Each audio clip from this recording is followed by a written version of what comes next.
Takže pojďme si ukázat, jak upravit akce na webu, který se nám zobrazují zde v levém sloupci.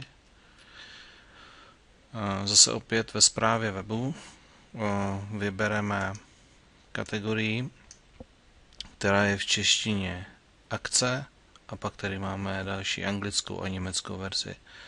Klikneme na akce a zde vezmeme první položku, která je zde, dáme označit a vytvoříme kopii této položky.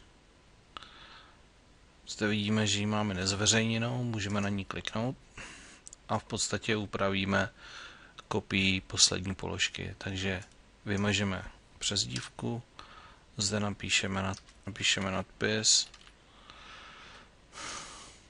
a můžeme měnit. Můžeme přidávat obrázky a měnit text. Zde tato část je jenom anotace článku a zde tato druhá část je celá část článku, včetně anotace, která bude zobrazena. Jakmile budeme mít toto zeditované, dáme uložit a zavřít. A zde dáme zveřejněno a položka bude zveřejněna.